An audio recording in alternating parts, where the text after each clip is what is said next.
आज आपण बनवणार आहे सत्यनारायण पूजेसाठीचा प्रसाद। तर चला मग आता बनवूया आणि त्याची सामग्री पाहूया। मनुके, काजू, केळी, साखर, तूप, रवा, एकदम बारीक रवा आणि दूध। या तिघांचं दूध, रवा आणि साखरेचं प्रमाण सेम ठेवायचं। तर आधी आता रवा आपण भाजून घेऊया। रवा एकदम लालसर भाजून झाला की तूप टाकून घ्यायचं। तूप जास्त तेवढे आपल्या प्रसादाला चव जास्त येणार आहे, त्यामुळे तूप टाकताना मागे पुढे बघायचं नाही, जेवढे टाकता येईल तेवढं टाकायचं। मी इथे 1.25 किलो तुपाचा वापर केला आहे। मी तूप, साखर, रवा, दूध ह्यांचं सर्वांचं प्रमाण सेम ठेवलं। तूप जरा तापून झालं की त्याच्यात काजू आणि मनुके एकदम कापून आपल्याला त्याच्यात परतून घ्यायचे आहेत। आता हे बघा, तुम्ही बघू शकता मनुके मस्त फुगून वरती आले, त्याचा अर्थ आपले काजू आणि मनुके चांगले परतून झालेत। मग आता ह्याच्यात आपल्याला केळी ॲड करायची।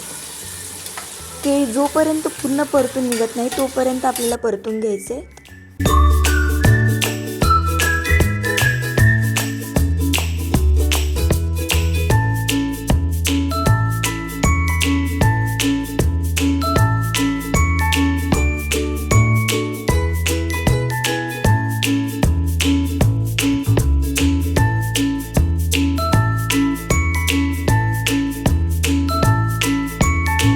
आता तुम्ही इथे बघू शकता केळी मस्त परतत आली आहेत।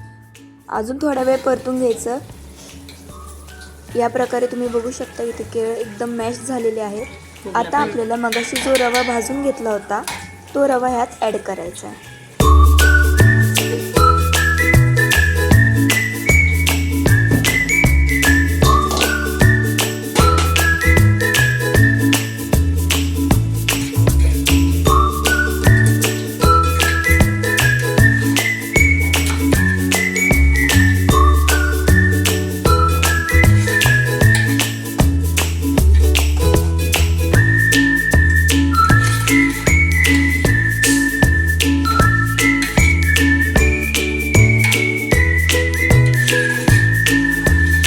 आता आपला रवा मस्तपैकी तुपामध्ये मिक्स करून झाला आहे। आता त्यात टाकायचं आपल्याला दूध। दूध एकदम गरम गरम उकळतं टाकायचं आहे। हळूहळू टाकायचं, गरम दूध असतं, अंगावर उडायची शक्यता असते। तर इथे माझ्या आत्या शिरा करतात, त्यांनी सांगितल्याप्रमाणे दूध जर गरम गरम आपण टाकलं तर ते हातावर उडण्याची खूप शक्यता असते, म्हणून टाकताना जरा जपून टाका बरं का मंडळी। इथे बघायला गेलं तर थोडं दूध कमी वाटते, म्हणून दूध अजून आम्ही ॲड करतोय। आता इथे दूध तर आम्ही ॲड केले, पण तुम्हालाही करायचं असेल तर तुम्ही तुमच्या प्रमाणानुसार करू शकता।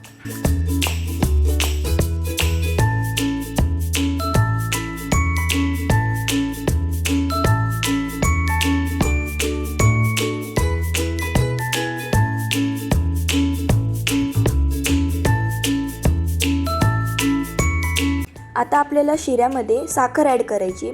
मी इथे 1.25 किलो साखरेचा वापर करते, कारण ते मी सर्व सामानाचं प्रमाण हे 1.25 किलोचं घेतलं होतं।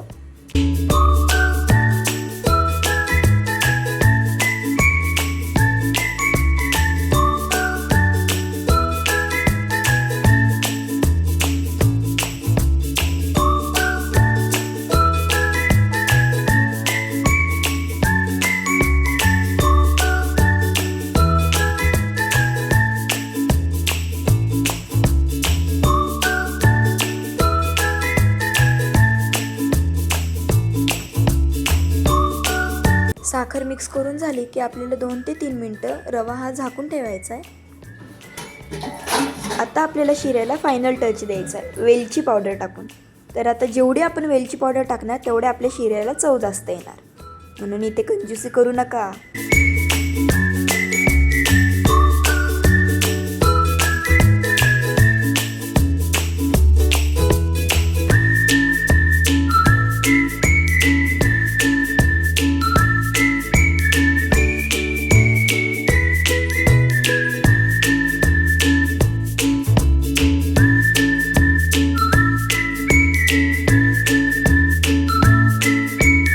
आता आपला शिरा रेडी झालाय, फक्त लास्टचे 2 ते 3 मिनटं झाकण ठेवायचे। तर आता शिरा रेडी झालाय। ही रेसिपी तुम्हाला कशी वाटली नक्की कमेंटमध्ये सांगा, आणि नक्की तुम्ही पण ट्राय करा। व्हिडिओ आवडला असेल तर लाईक, शेअर, सबस्क्राईब करायला विसरू नका। Bye bye.